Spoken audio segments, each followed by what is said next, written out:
Thank you for joining us for another episode of Bent Not Broken, where we speak with regular folks like you and I who have mustered up the courage to accept the things that have happened in their lives so that they can no longer hold them prisoner and to stand tall in their truth. Today, we'll be speaking with Tika Lowe, who will be detailing her journey of overcoming.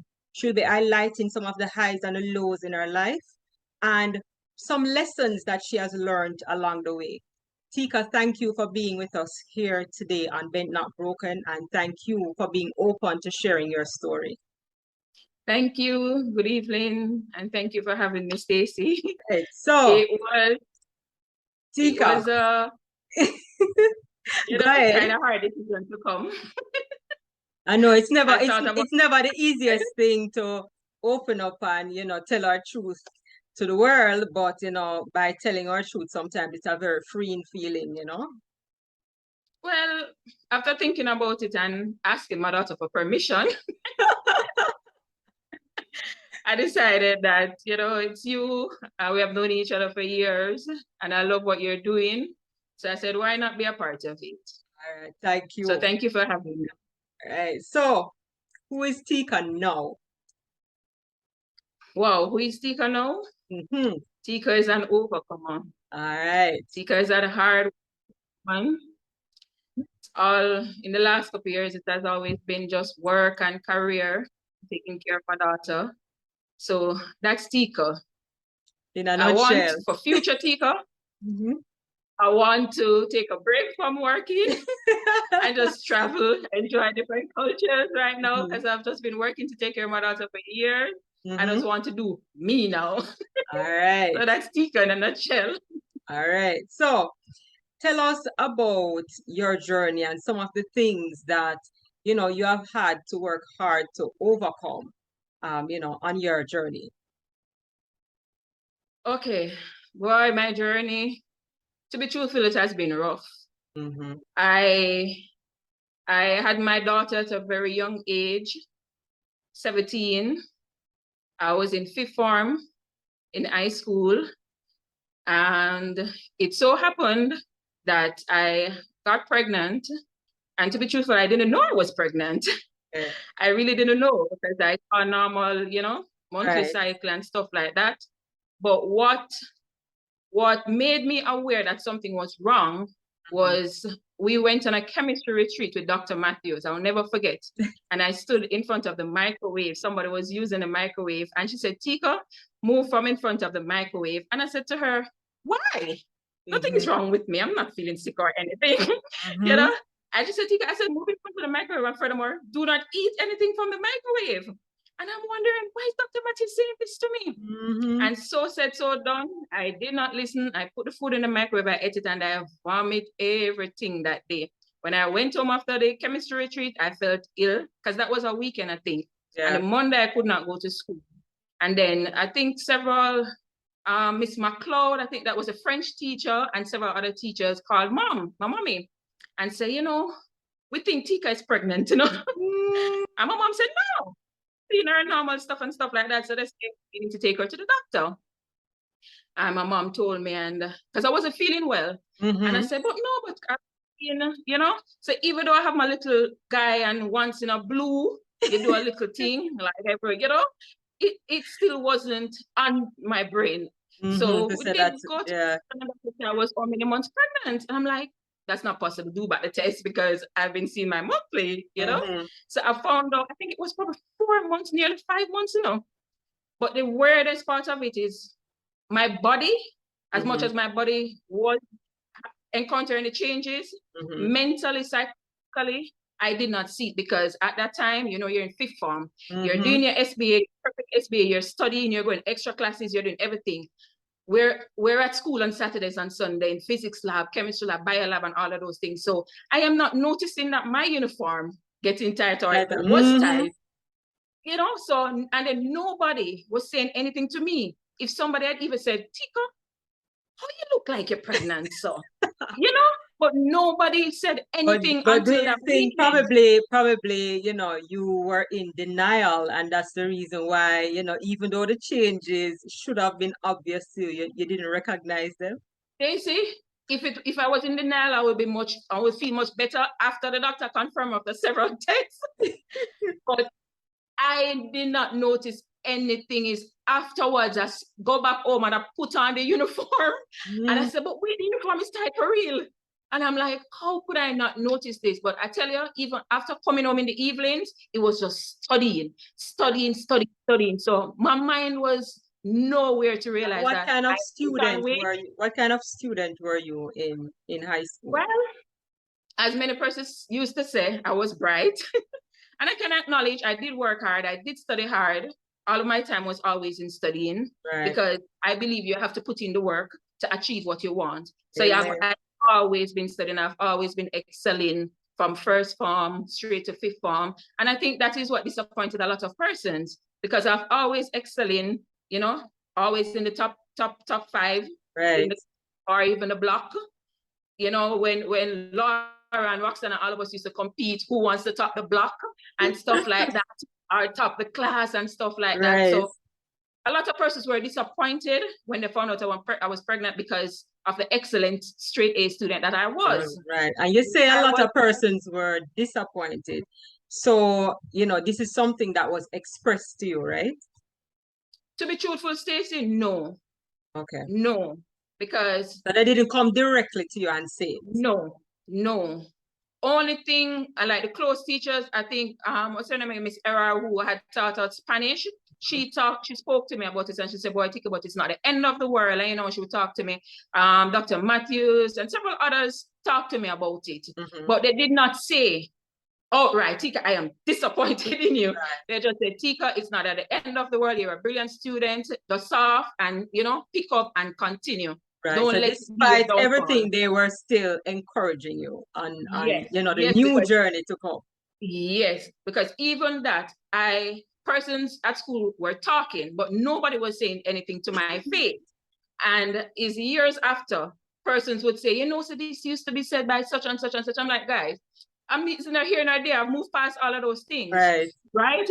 But what persons used to say, and this is the only thing that had bothered me, people used to say it's because I am bright, why I was able to continue going to classes. But if you remember, I wasn't able to continue going to classes per se. I was only allowed to come and do the orals at Alpha. And then I think some of the SPAs that were not completed, I had to come on weekends and do it. So from the moment it was announced that I was pregnant, I did not go to regular classes. So no special preference was given to me. I had to go to Women's Center. That's what I was just about to ask you. Where did you pick up? I don't understand where the special preferences came in. So that's the only thing that really. So you picked up your classes. You picked up your classes at the Women's Center. And what was that like for you? Oh, it was weird. I felt really bad, and to be truthful, I did not know that so many underage teenage pregnancy was actually there in Jamaica. So when I went to Women's Center, and then I saw that other persons were there, pregnant, even much younger age than I was, it was a shocking discovery there. But my period there wasn't long, because remember when I found out I was pregnant, it was close to the end of the period. And then we had exam, because the first exam was May 23, Labor Day. Yeah, I remember the first exam was literature exam, May 23. And then we'd go into summer break. So it wasn't in a long period that I was at the Women's Center for. And majority of the syllabus had been completed. And what wasn't completed, I would teach myself. So it wasn't really a big deal. But it was just a breathtaking discovery for me that so many teenage pregnancy. And at that point, I started reflecting and say, I'm really a disappointment, because I could not believe that this happened, right? So even though I was taking pill, it failed me. And I tell myself, listen, this will never happen again. So I just decided to just focus, do what I need to do, and not listen to any negative. So all the things that were being said, nobody said them directly to my face, or indirectly, nobody would come and say, Tika, X, Y, Z. So I really didn't hear all of those things until years after. Okay, so how did you fare out with your CXCs? Because I'm thinking, a lot was going on, in your life around that time. But how did you fare out? What were your results like? Were they to your expectations? So I was studying, or I was for 9 subjects, and I passed all 9 subjects just the same. So as I said, I didn't realize I was pregnant because I was so into the studying and the SB and the preparation and all of that. I did not let that bother me. It's like at the back of my mind, I said, Tika, you need to get these things done. So you have to get these exams. So the pregnancy, when kids is finished, you think about that. Right. Okay. So that was just my focus. I just continue focusing on that. And that was it for me. You got your 9 subjects. Take us to what was next for Tika after that. All right. So after CHC was completed, the exams were completed. I had my daughter July 17, premature, so that would be 7 months. Okay. 2 weeks. And at that point now, I'm thinking, what next? Because remember, normally after that, you say you're going to 6th form and all of those things. Right. So of course, Alpha wasn't an option because I wouldn't want to go there for 6th form either way, right? So I started looking at places. Right. I then went to 6th form at Queens High School. Okay. So I went to lower 6th. But during that period, it was very difficult because I lived in Olympic with my family, my mom and stuff. And I didn't have much help with at that time. So what I had to do every single morning, I had to go to Seaview because her dad and his family lived in Seaview. So I had to wake early, take taxi, carry Abby to Seaview, leave from Seaview, then go to Constant Spring Road to Queens, and then pick her up back in the evening. And I did that for about a year straight. And then imagine doing that and then coming home to do homework and then study for CAPE and all of those things. So I did that. And then after all of that, thank you be to God for Sharon, dead and gone, rest her soul. She really helped. Okay. And then when she said that it was really hard for me, especially to study with Abby, she, you know, gave me the option of letting Abby stay with them. And who was that person? I was hesitant. Who was that person? Her grandmother. Oh, okay. That was her grandmother. Okay. So I was hesitant at first because I'm like, they want to take Abby from me, you know. And then she was like, I love her to death, man. She's a nice lady. And she said, no, Tika, I'm seeing you struggling. Seeing you struggling. You need to put more time in the studies because remember, you need to go to university. You need to still continue as you planned. So, you know, do all of that.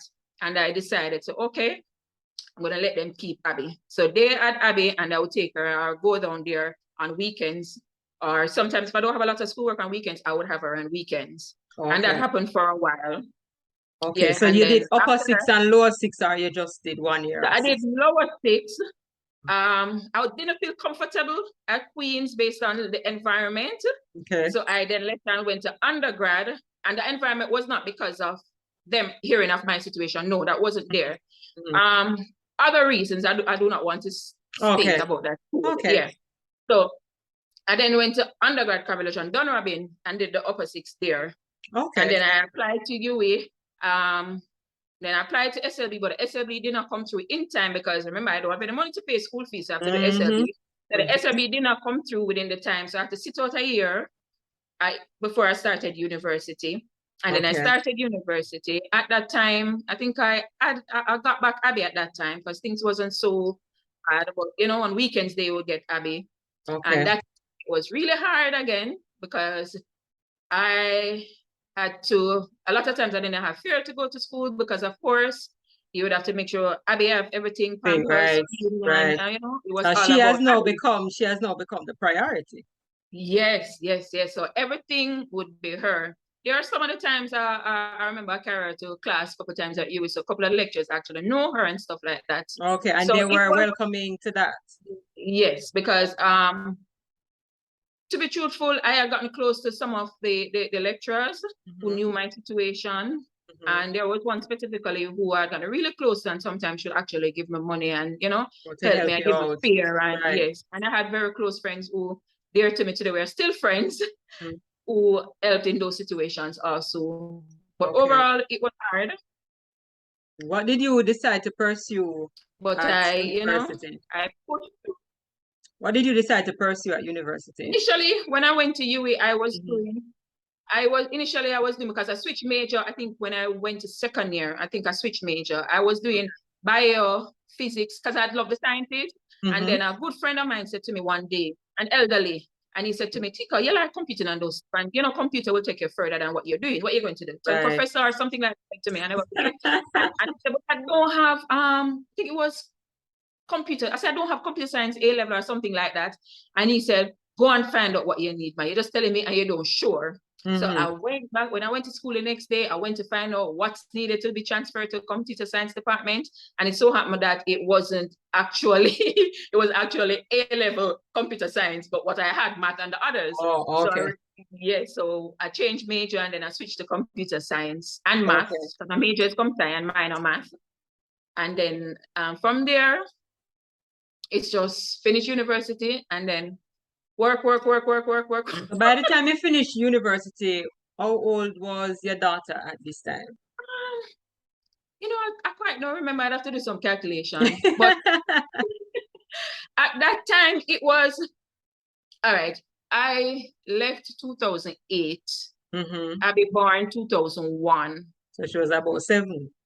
Yes. Okay. So, and Abby's father died when she was 4, going 5, a couple months before she was 5. Oh, wow. And then after that, the mother died, I think, a year or 2 after, because our last child, and she took it to heart, and it was really hard for her, and then she died. So after that, you lost that kind of, so you lost support. The support of the father and the grandmother. Support, yes. It was really, really hard because I could take up the phone and call her and say, Auntie Sharon, I have a study group, because I know you're doing computer science. A lot of times I have to stay back at UWI for days. And I could call her and say, I'm taking Abby down there, and I wouldn't even hear, no, I have this, no, I have that. I don't even know if she had previous plans. She just, okay, right? So when she died, it really took a toll on me, you know, mentally. Yeah. It really affected me. And then you think you were able to work through that? Because, you know, that's grief, you know, in short, very short succession of each other, first her father and then the grandmother. So how you think you were able to work through those emotions? If I didn't have certain friends around who are still there today, I don't think I would have managed per se. My family was there, yes. But you know, at times it's not everything you would open up to your family like when you're a close friend. So you had a support system.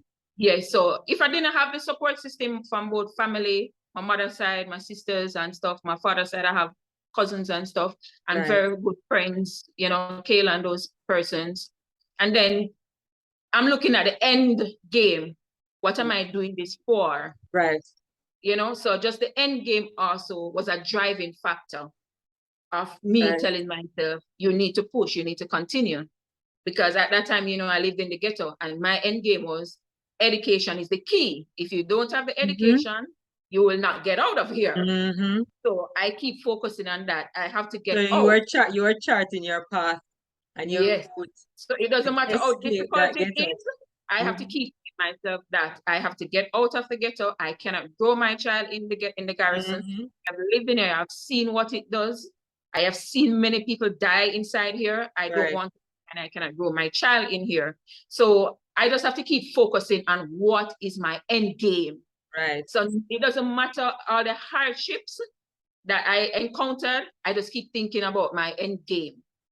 Continue studying, focusing. You fail a 1-2 course, you know, say you figure out where you went wrong, you go and get the help, move on. So that was it. Yeah. All right. So you have finished UWI. Did you get a job right out of university? Boy, Stacey, I want to tell you how that one the wicked. So in completing the final project, it so ended up happening that I got a call center job. I think the call center was in Portmore. So I started it because I a lot of times I didn't have class, so I would do the hours there. So it then ended up that I decided that, all right, I didn't want a call center, I did IT. Why would I take a call center job? But a lot of persons wanted you to have experience. Where would you get experience from? So I decided that, listen, Abby have to go to school, she has to eat. So I am taking this data entry job at the call center. And I took the data entry job. My first job after university was in IT. And I've told people this all the time. You may do a degree in business or whatever it is. You may not get a job in your field first, but you have to survive.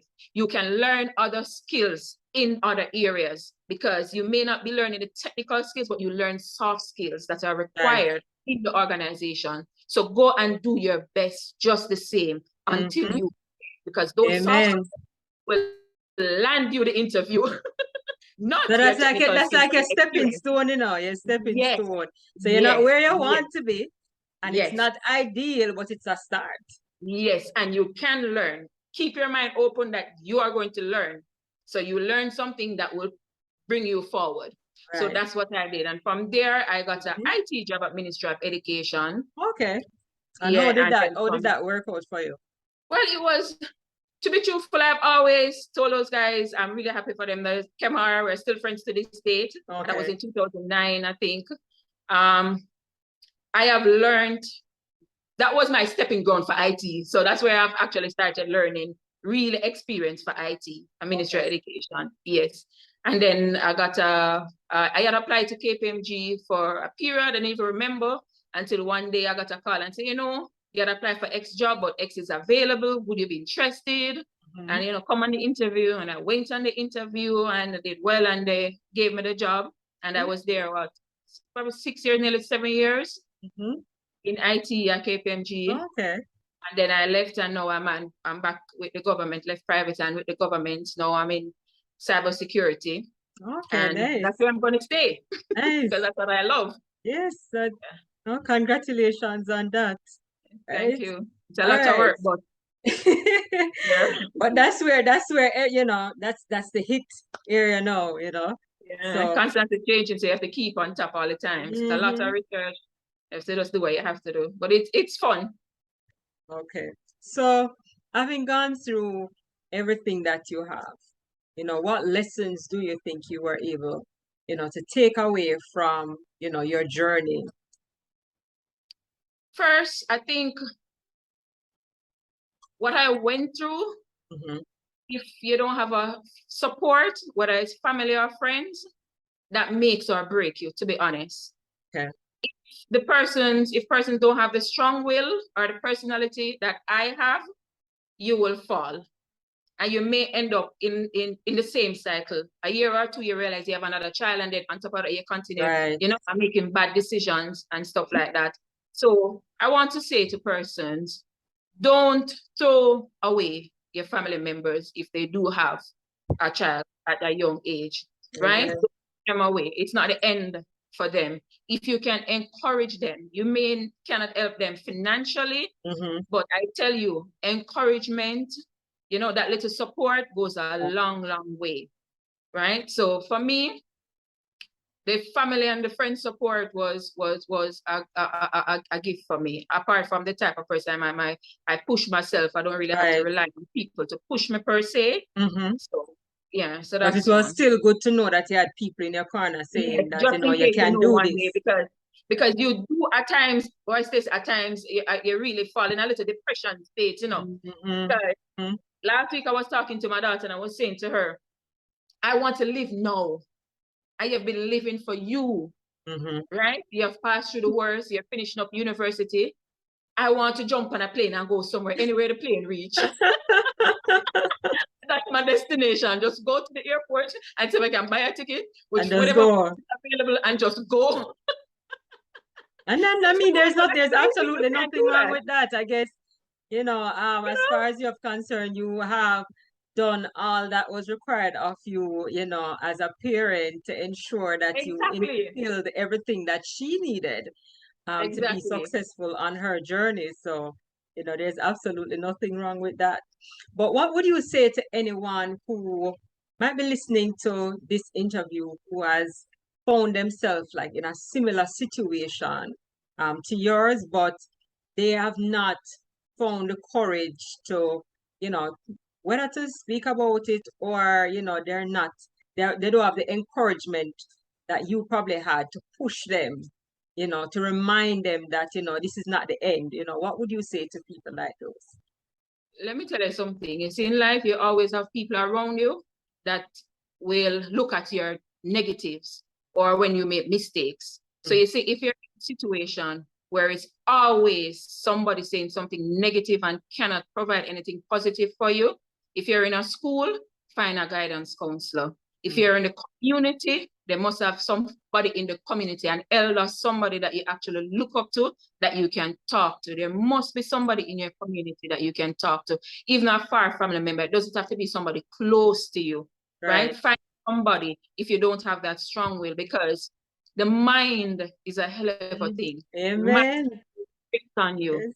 Because a lot of people say, Tika, you're a strong person. But I say to them, you see me and say, yes, I'm strong. But I break down a lot of times. I break down. I cry in my shower a lot of times. Right? I am not where I want to be. Yeah. But I am not worse off. And I know I can do better.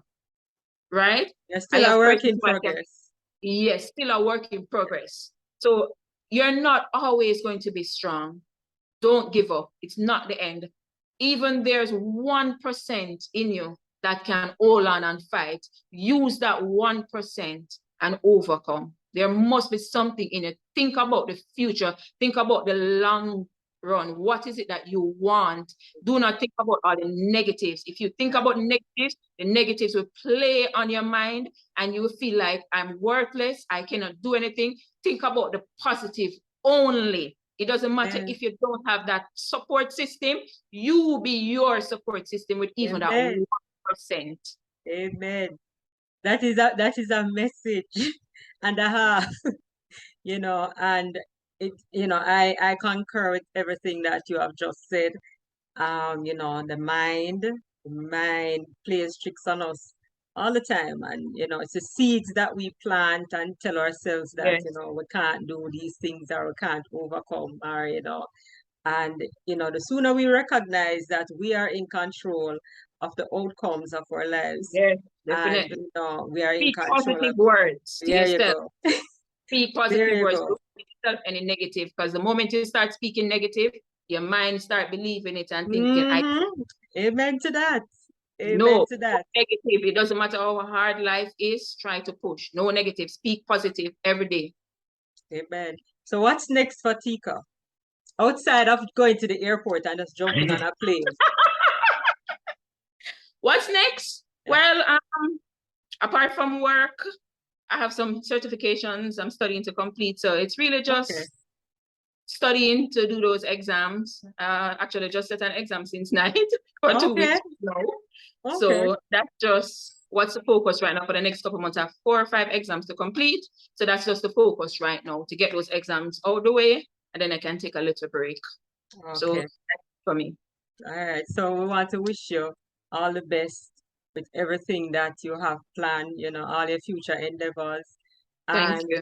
You know, just want to continue to encourage you to, you know, shoot for the stars, you know. They said the sky is the limit, but shoot for the stars, you know. Anything is possible. And you have already demonstrated that you're an overcomer, so there's nothing to stop you now. Yeah, well, I'll continue trying. All right. So thank you for being with us here on Bent Not Broken, and for taking the time out to share your story. I know sometimes it's not the easiest of things for us to share our truth and, you know, to be open about some of the things that have befell us in life. And so I applaud you for, you know, accepting the invitation to be here today and to share with us, to encourage others who might be on a journey similar to yours, to say, you know, do not give up, look at me, you know. There's one thing I want to add. I remember when Abby was in 5th form. No, it was 4th form. 4th form is the front, when you're walking, right? That block. Yeah. Yes. So I remember when Abby was in 4th form, so Abby would come home some days asking some sexual questions. And I said, where you get these from? So she said she used to hear the group congregate and talking about these things. Yeah. So they used to talk and stuff like that. So Abby used to come and ask me these things and I would answer. So when they're talking and what they're saying is not in alignment to what I answer. She said, no, that's not how it goes. And I said, well, how you know that? My mother said, right? So they used to send questions with Abby to come and ask me, because apparently they are afraid to ask their parents. Yes. As a parent, as a mother who had a child at a young age, whether it's a male or female, I'm encouraging parents, especially the single parents, have that relationship with your children, whether male or female, speak to them about those things. Because when my daughter came on and tell me some things that the kids at school were saying, I'm like, where could they hear those things? Yeah.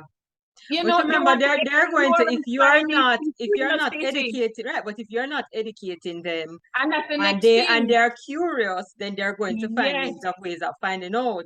So it's best for you So to if just you are have not that find somebody who can talk to hard them, conversation.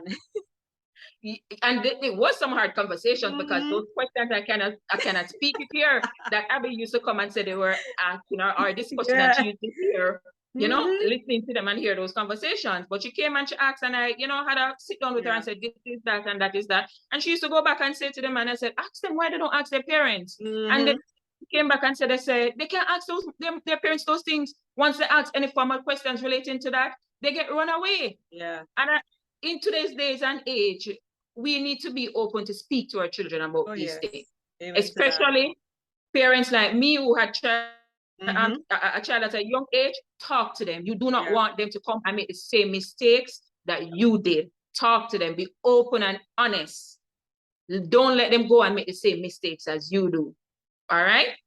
Thank you. All right. So once again, thank you, Tika, for being here with us, and you know, for all the little nuggets that you have left with us and the encouragement that you have given to, you know, anybody who is listening to this who might find themselves in a similar situation. So my Stacy Speaks tribe, like I always say, you know, you have everything that you need within you to thrive and to survive. So there is nothing in this world that you can't overcome. But you first have to believe in the power of you and the fact that you are able to do anything that you have set your mind to. All right. So thank you. And we'll see you again for the next episode of Bent Not Broken.